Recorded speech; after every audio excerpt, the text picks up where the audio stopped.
We good to go? Got the thumbs up. First up today, you'll notice on your agenda was introduction to members. I think I'm going to wait until tomorrow to do that. That way we'll have our new senator ready, seated, and everybody can go around. Committee in your folder is the rules and CON-free rules. Look them over. We'll probably consider them. Any suggestions, please get with one of us up here in the front. With that, we'll turn to our presentation. I believe we have Captain Mitch Clark with the Highway Patrol. Welcome to the committee. Senator Peterson, thank you. Good morning to you all. Thanks for having me. I'm very new. This is foreign to me, so I may need some prompting and guiding through this, but I'm here to give you a presentation on basically our staffing and where we were at as an agency and the difficulties that we're working through. Go ahead, the floor is yours.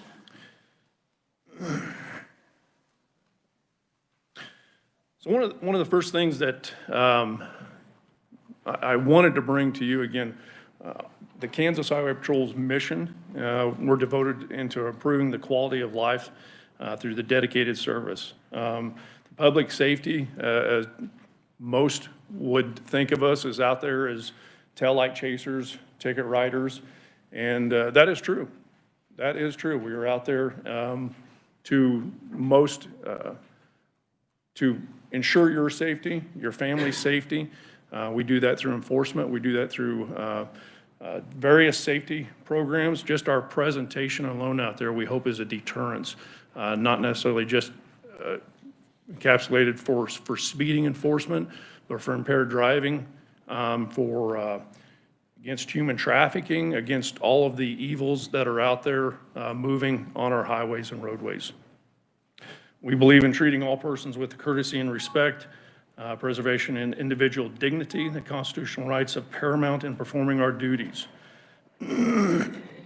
Our goals: reduce the number of severity of traffic crashes through the enforcement of impaired driving and occupant protection laws. We promote the use of child restraint safety belt usage through aggressive enforcement and educational programs. That's one of the things that my unit works through, is through all sorts of programs, schools, businesses, again, promoting all the safety that we can. We're out there to deter the motorists from the driving impaired. We use the different counter measures, doing selective enforcement, sobriety check lanes. And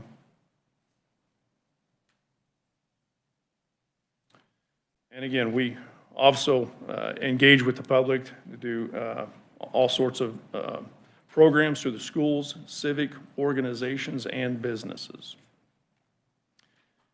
And I'm not sure you are seeing that. Very good. What I broke up here is how the state is divided up through our troops. We have Troop A is our Leavenworth, Wyandotte, Johnson, Miami area. Troop B, which is the troop that we are in. You see all the counties there. Troop C moving on west, how that is broken up, the different shades of color. Troop D, the furthest out west in the northwest portion of the state, moving down. Troop E, back to Troop F, South Central, and Troop H, Southeastern portion. That's the areas that we're responsible for, that we cover. We partner with all of our local law enforcement agencies as well. They depend on us, and we too depend on them. More so now in the times that we are in. I'm sure you all are aware, have heard the shortage in our law enforcement, and that's just not with the Kansas Highway Patrol. That's your police departments, that's your sheriff's departments. This is a national crisis that we are all facing. Just this week, I am enrolled into a LELA management school. There are 32 law enforcement personnel in this class. They come from 28 different agencies. All but 2 are from Kansas, 2 are in Missouri. The number one problem that we all agree on is hiring qualified applicants. Retention, we are having a mass exodus of people just leaving the profession, not even making it to retirement, choosing to leave the years that they've invested into this career. Coming back to the Highway Patrol, the next slide, we're talking about all the troops, the sections of what the Highway Patrol is engaged in, what we do, how we serve. At the top is our emergency operations, our Homeland Security. We have troopers embedded in with our FBI and our DEA, our Intelligence Fusion Center as well. Our fleet operations, those basically who keep our wheels turning, who keep us equipped. Of course, our administrative, our human resource, fiscal, accreditation, IT records, and legal. Troop G is your turnpike. Troop I, your motor carrier safety assistance program. There are basically out there enforcing our large, doing the enforcement on our large trucks. Motor vehicle enforcement, those are the ones that are regulating the registration, the inspections. They're out there combating all the motor vehicle thefts. Our special response team, police service dogs, and our hazardous devices unit. Those are our canines, our HDU, our bomb disposal unit. Unfortunately, there is a need for that. Our Troop T, our aircraft. Troop K, our Capitol Police that you see that are around you while you're here on the Capitol grounds. Our communication, our CJIS, Criminal Justice Information Services, and Troop N, that's our Domestic Highway Enforcement Team, our DEA, FBI, Joint Terrorism Task Force, and our Intelligence in the Fusion Center. Troop L is our protection services, our executive protection for the governor, and our professional standards unit that handles our internal affairs investigations, and the unit that I oversee is our public and governmental affairs unit. That's the breakdown of our services, our troops.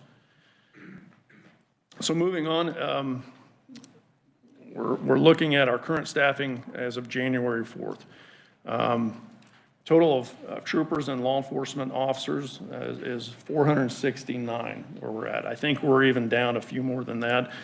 Those numbers include our newest recruits that are in the academy that started last week. We have since lost 2 in that class. We have 21 full-time Capitol Police and 13 part-time law enforcement officers and 7 motor carrier inspectors. Our civilians staff, those are our non-sworn personnel, with combined total of 738. So I learned not too long ago that we're allotted 880 personnel. That's non-sworn and sworn personnel. But that number is not all that's funded. You all may be able to speak more into that than I would.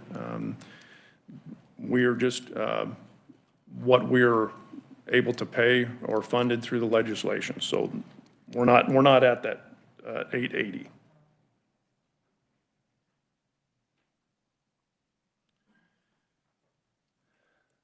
So our current staffing is our 400, and I think that's 424 of our KHP troopers. And again, those are including the ones we have in the academy as of right now.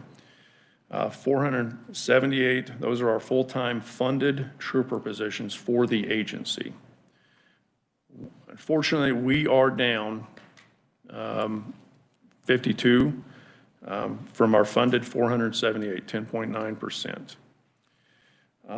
The bar graph, the slide that you're seeing is going back. We went back to 2011 when Colonel Garcia was of the agency through 2005. Overall average was 436 uniformed personnel. When Colonel Bruce was here, that's from 2016, 2018, averaged 430. So And Colonel Jones, 2019 to present, averaging 456 personnel.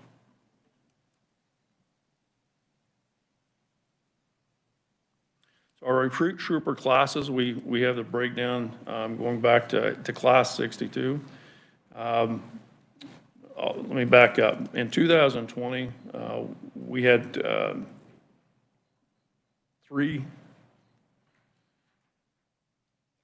we had two classes in that year. Class 62, unfortunately, we only graduated 7 members. Class 63, that was the first prior certified law enforcement officer. That was the first time in the history of the Highway Patrol that we chose to do a certified law enforcement hiring. Members were with a minimum of 3 years of experience that we took on. Unfortunately, we only had 3 that completed the program. We didn't get the numbers that we had hoped, that we believed we would. Don't have an explanation for you there. I've heard many people give their theories behind that. Class 64, we just had 5. And we would all agree those numbers are not going to sustain us. It's not getting us there. It's not keeping us where we need to be. It's not going to cover those that we have already preparing to retire, that are ready to retire in the next few years. As of right now, Class 65 is in the academy. We have 11. That's where we are at right now.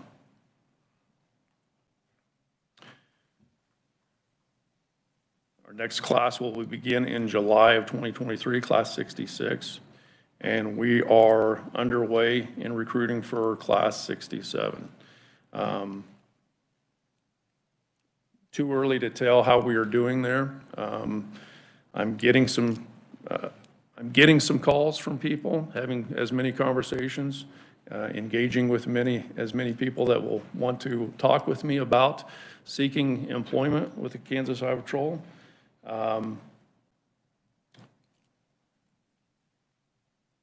One of the things that a lot of people talk about is the pay.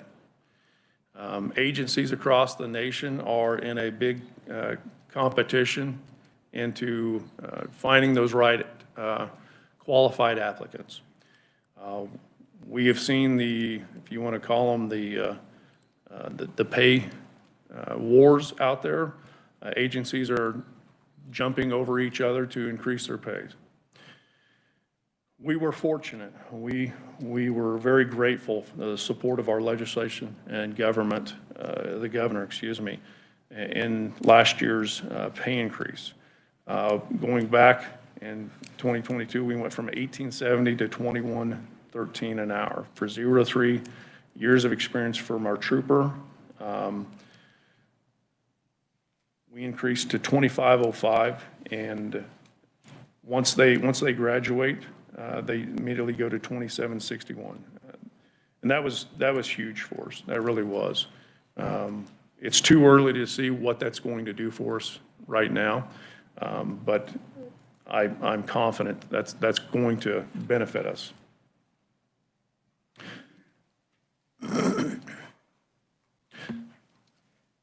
So we do have the drop program. It's been invaluable. It's helped retain our troopers that are right there on the edge of who are able to retire. That program essentially delays retirement for 3 to 5 years.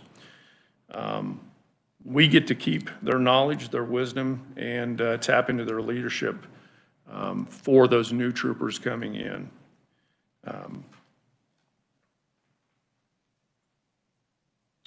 What we've also done in the past couple of years is we've modified our hiring process as best as we can. Again, our main emphasis is not to just put bodies in this uniform, but put the right qualified individual. We do now perform a Wonderlic. It's personality-based testing that they're able to do, measures the cognitive and motivational traits We've changed and condensed our modifying our process and how we're reviewing and speeding up our candidates, looking over their backgrounds and making sure we can stay engaged with them, that they are not feeling just that they're waiting out there, not hearing from us. One of the other things that law enforcement has adapted into is, and I say law enforcement, we're making adaptations as well, that a lot of personnel with tattoos out there. And the Highway Patrol has always had basically a policy that prohibits any visible tattoos on the arms. A lot of agencies have gone away from that. You see a lot of officers with tattoos. And one of the ways that we have modified that, you can come to us. We will allow the tattoos as long as they meet our requirements. But you will have to wear a long sleeve shirt. That's how we've modified that. We are no longer just dismissing members, candidates. So that's how we are modifying that as of now.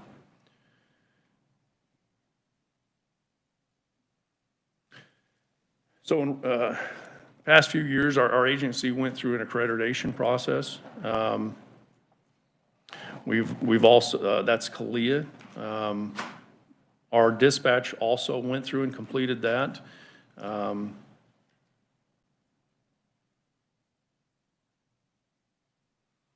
One of the efforts that, since I have come into this unit in the last 7 months, is that we are going to be more engaged. We are spending more time talking with applicants, those that are expressing interest into our agency.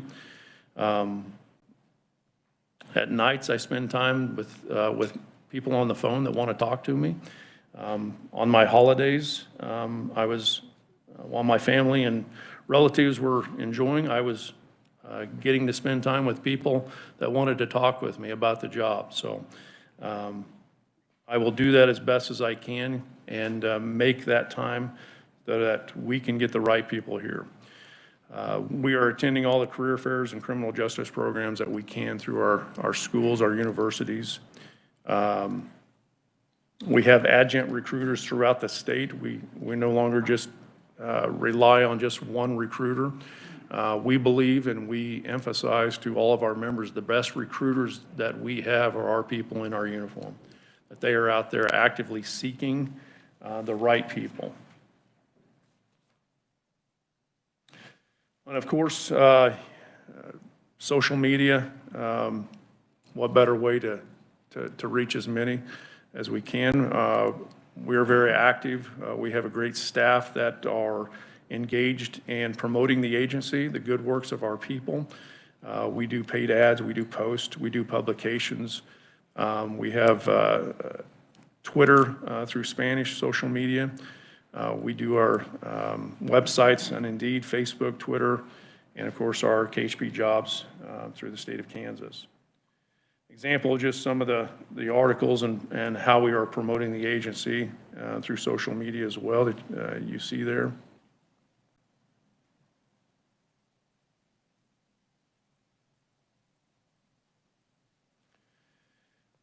So our public resource officers, as I've mentioned earlier, we do a lot of public safety education, and through those programs as well is another way that we get to reach the community, and also by showcasing our agency, we hope that is attractive and reaches the right people.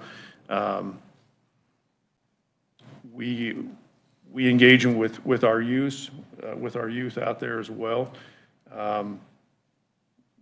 That's not going to be the quickest return, but we need to tap into those young minds early to get those looking at a career in law enforcement.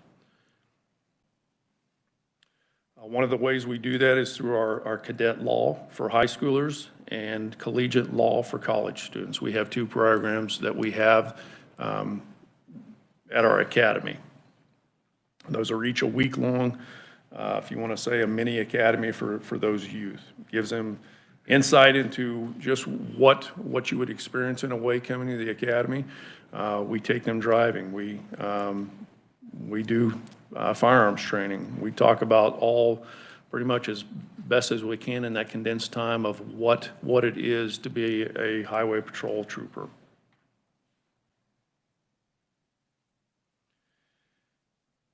So going on to our challenges, and that's our recruitment and retention. And I say we, law enforcement, we are all fishing out of the same pond that's drying up. It's more shallow. All across the nation, talking with law enforcement agencies and personnel, they're experiencing the same thing that we are experiencing. Small recruit classes. They've canceled classes. Officers are jumping from one department to another just to get the most pay. As I've mentioned, we have officers that are just leaving law enforcement within a couple of years, within 5 years, some before, say, they're even vested.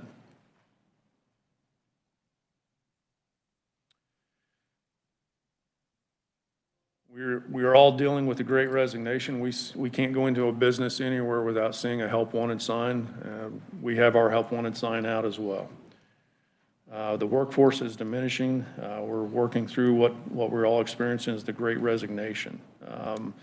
We have people that are not wanting to come do shift work anymore. They don't want to work the holidays. They don't want to work the weekends.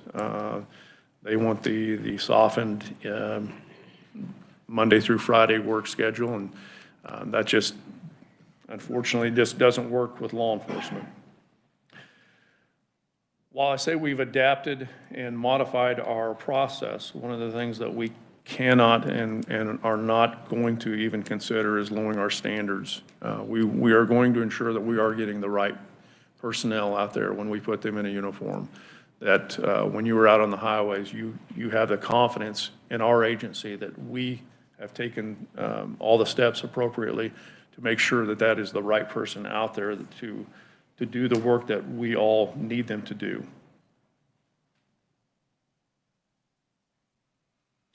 Couple of articles that I want to reference, and these come from a PERF survey.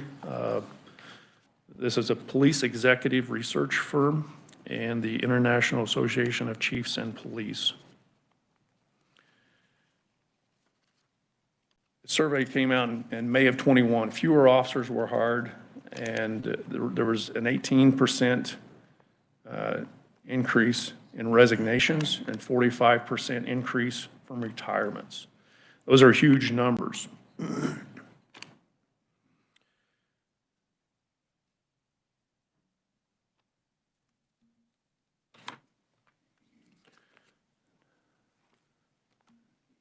This recent magazine that I have here is a ISAP. This was I've referenced. This is December of 2022. In this whole article, there are two articles, both dealing with partnering to address recruiting and retention, and the other one on police recruiting. One magazine having two articles that are focusing on the subject that we are talking about. A couple of excerpts from this is, we struggle to recruit new officers to replace those that have retired or otherwise left policing profession. We are seeing a significant increase in the strain on police organizations and officers. There's an inability to fill the positions, and more officers become eligible for retirement as existing officers are becoming overworked and burned out. And that's the realization. We're putting a lot more work on our workforce, our reduced workforce that's out there. Unfortunately, that delays in response time to when we need to be there in the time of need.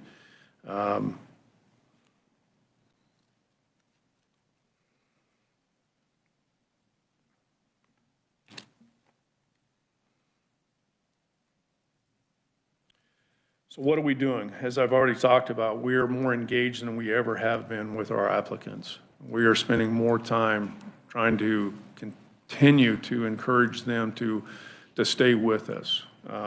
Those that are looking at us, but even those members that may be looking to leave law enforcement altogether. As I've spoken about, the best recruiter that we have is our uniformed member out there. I carry with me some pamphlets on my days off. I'm looking for those individuals the few times that I'm out, and I carry these with me. I'm looking for people that are interested, that I see something in them that I would think that person would make a great trooper. I encourage our members to look not just while they're on duty, but while off duty. Again, we're attending the career fairs. We have a career fair here coming up in a couple of weeks in Overland Park that I'm planning to be a part. It's focusing on our military personnel that are looking to separate from the military. What greater person than somebody who's already dedicated their lives to service? That's who we're looking for. Today, as we speak, I have personnel that are on Fort Riley base doing the same thing. We do that about every other month with them. They give us an opportunity to come in there and present to those members. Continue with social media and the publications, our Cadet Law and Collegiate Law Academy. Those are just some of the examples of how we are working to combat this reduction and looking for the most qualified applicants. That's a lot to unpackage in a short amount of time. I hope I didn't go over it too quickly, but there's plenty more that I know I could be saying, but I'd be just repeating what I've already said. I'm confident with whom I'm in this room with that you all are aware of the problems and the challenges that we are all facing. I am looking for partnership with anybody out there, our leaders in the community, our leaders in government. If you need something from me, if you have questions, you have ideas, I'm all yours. I don't pretend to have the cheat sheet to solve this problem. I appreciate the time. Thank you for allowing me to be here. If there's any questions, I'll do my best to answer for you. Captain Clark, before we go to questions, a lot of our communities have very small law enforcement agencies. Could you highlight some of the ways you provide services for our smaller communities? Absolutely. We provide backing to those officers when they go on calls, whatever those calls may be. I used to be what was called a rural trooper, working in a rural community, smaller community. So yes, we would respond with our sheriff's department, go to calls. Those are anything from domestics, those are missing children, those are silver alerts. Sometimes we're putting cattle back in pens, so it's from one extreme to another. We are responding with our smaller police departments as well. They too have been impacted by what we're all talking about. Same thing, we're going with them on their calls as well. I hope that helps you. If You still help provide like high-risk warrant service and canine support for?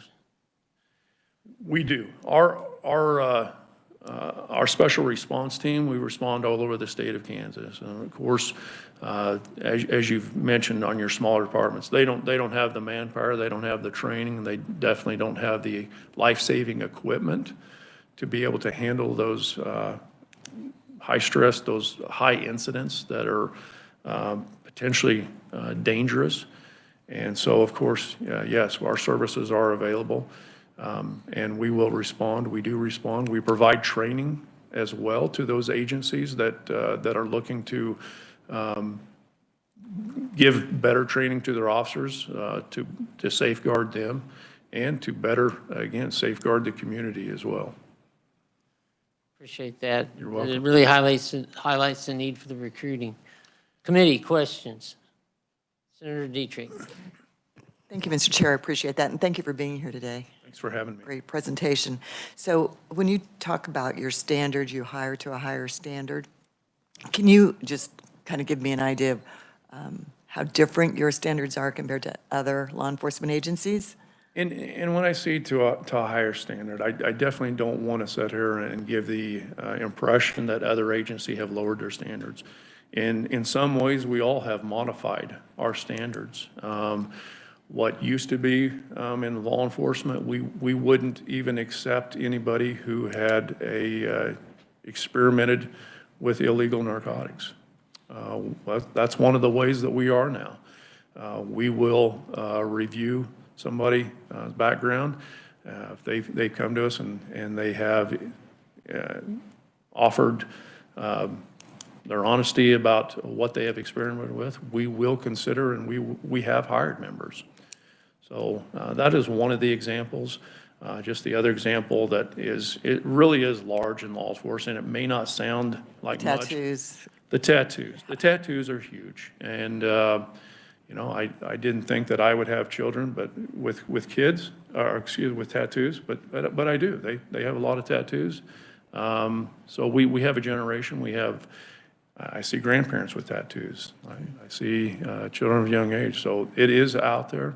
Right now, our command is that's how we have adapted. Is they will cover that with the uniform that you see me wearing. May I ask a follow-up? Yes. So what are the eligibility requirements for a candidate, age, education?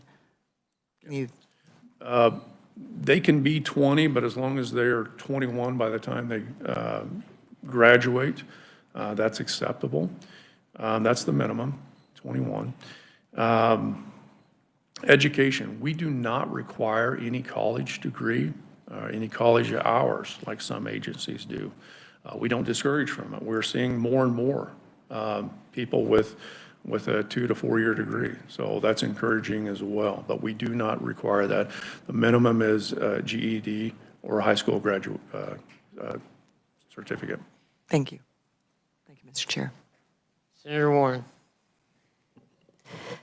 Thank you, Mr. Chair, and I'm honored to be part of the committee, and we'll make a formal introduction when the committee's ready for that at that opportunity, but thank you. I have sort of 2 lines of questions that hopefully won't take very long, if I may. We'll see, thank you. Just to follow up on Senator Dietrich's questions about the hiring and the recruitment, I'm glad to see the efforts described. You've got lots of areas where you're reaching out for recruitment. One of the areas, and we want to make sure we have quality candidates who become troopers and involved in law enforcement, serving in that role, and thank you for your service. So I've been working with our associations of sheriffs, chiefs of police, as well as peace officers to bring a tool to our law enforcement community to help with the recruitment and make sure that we have quality officers. And that I have a question about for you is sometimes if we have a candidate who, right now the law is if they're applying to one jurisdiction and they're not a successful candidate there and they go to another jurisdiction to apply, the jurisdictions don't have any ability to talk to each other about background checks that one jurisdiction may know about but not the other. So there's legislation coming forward that would help address that and help our law enforcement community talk to each other about candidates. Is that something that would be helpful in your mind? I do see the need for that. I don't know any agency out there that wouldn't want to have all the information available to make the best decision before they swear that person in and give them, again, all the ability, all the authority to go out there and serve and represent the agency. It's vital. It's important that we do have the right people out there. Unfortunately, we have seen the mistakes. We have seen unfortunate stories where we've had somehow somebody has slipped through the cracks. So there is a need for that. Well, good, and I think this will help if the legislation advances. It would help make sure that we continue to have quality candidates on the force serving Kansas and Kansans. And if I may follow up with one other line of inquiry, I saw, and thank you for part of your service that you described, is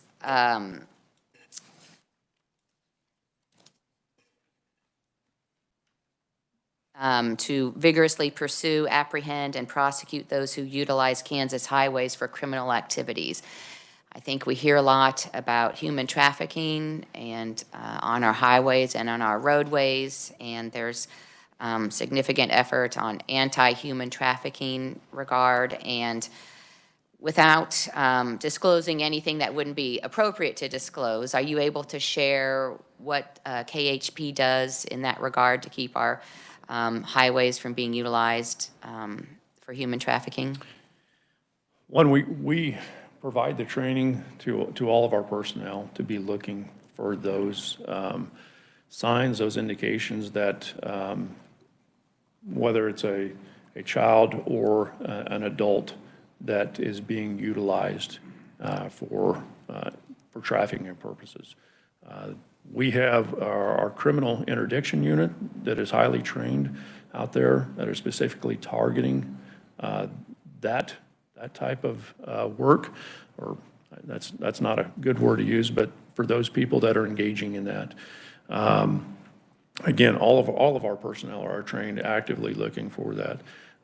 There's nothing, there would be nothing more rewarding than would be able to recover and be able to save somebody from that.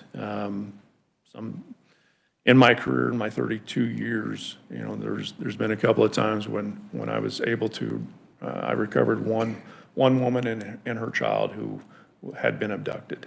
And there's nothing better than being able to know that you have made a difference and saved at least one life. And that's the goal of all of our personnel, is to preserve life out there, whether that's slowing down some aggressive driver or just with what we're talking about now. Well, thank you for all those efforts in those regards and the very important role you play in keeping Kansans safe. Appreciate that. Thank you, Mr. Chair. Senator Cluse. Thank you, Mr. Chairman, and thank you, Captain, for your work. And I sat on a joint committee this past year at the close of the year. Different agencies shared just the challenges of recruits and hiring and looking at the pay scales and being compatible. And I'm just curious, you had here about the resignations and retirements, 18% and 45%. And then I'm just curious, so if you have someone that retires, are you able to, if they're willing to pull on them at all for part-time stuff, or does the agency not do part-time, or speak to that? We don't have the ability to do a part-time, just going on performing the same role as a trooper. We have different positions open throughout the state, but it's not a part-time, what I would say a full-time law enforcement position. We do not have that.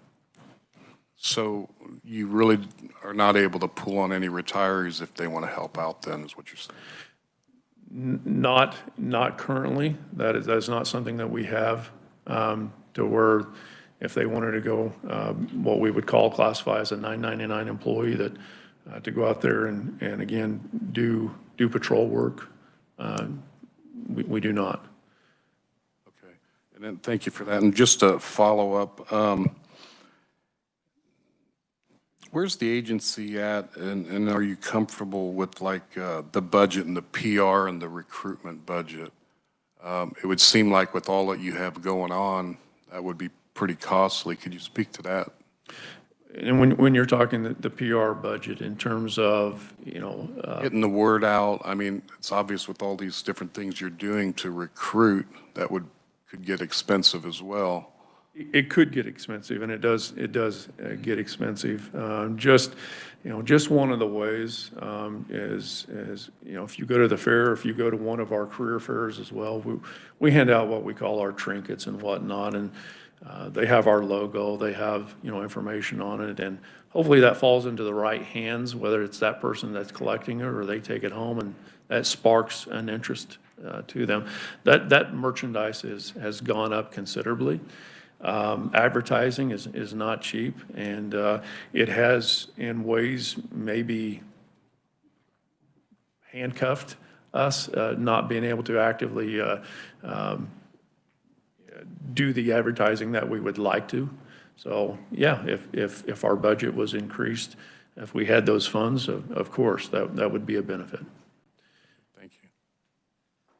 Senator Corson. Thank you, Mr. Chair, and thank you for being here, Captain, and thank you for your important service. The slide on the recent pay increases, can you talk about how does KHP compare to other law enforcement entities in Kansas? And then where are we as far as comparison to neighboring states in terms of pay? We were thrilled to get the pay increase that we just got through this last session. And that did put us up there in the state of Kansas with the other top agencies. I don't have the ability to say where we rank. I know shortly after we received our pay increase, the Johnson County Sheriff's Department was successful in getting a significant pay enhancement as well. I've heard that Overland Park is right there on the cusp of also getting another incentive pay. I'm not sure where we compare with our other Johnson County or Kansas City, Kansas police departments. I feel fortunate where we're at in the state. In comparison to, I know the Highway Patrol in Oklahoma, I know they have, they top out sooner than we do. They top out much higher. And I'm just using this number. I think it's around 96,000 is their top out. And they do that maybe seven or 8 to 9 years, so which is shorter than what we do. I know Missouri Highway Patrol, I know they are, if they haven't got it, I know they are looking also to be higher than us if they aren't already. Nebraska State Patrol just received a significant pay increase. I don't know what that number was, but it's well above ours. Thank you, and I appreciate that. Thank you. Thank you, Mr. Chair. Any further questions? Senator Bowers. Thank you, Mr. Chairman. Along the same lines, Mitch, are you losing your patrolmen to cities and counties who are offering more money in Kansas? Are you training them and then they're coming back, they work for you for a while, then they come back and work on the local level? Would our counties and cities be your competitors? To answer your first question, I don't know of any patrol personnel that have left and gone to any, let me back up. I can think of one a year ago that went to the Kansas City, Missouri Police Department. So I know of one that left. I know one that left and went to the Oklahoma Highway Patrol. They had a class like we did for certified, and so we had one go to them. As far as members that are leaving to go to other agencies in the states, none that I can think of at this time.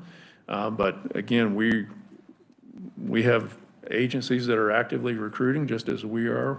And so I would also be looking, if I had someone from another agency, I would be talking to them as well. Maybe not just from out of state or agencies, our counties and cities, or are our patrolmen going back to our locals? I'm curious about it. I can't sit here and say that I know of anybody right now. I know we've lost several in the last couple of years to go to our federal law enforcement entities. That's a huge step up. So That's a little different. But I'm sorry, I don't know of any particulars of members that I consider say, well, they left to go to Johnson County Sheriff's Department, or I don't know that. Committee, anybody have a final question?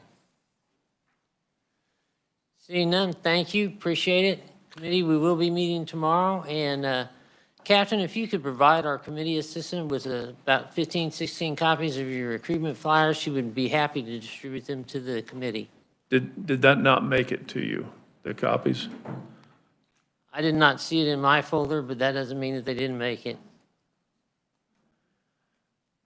I will check. I will make sure that we get you those copies.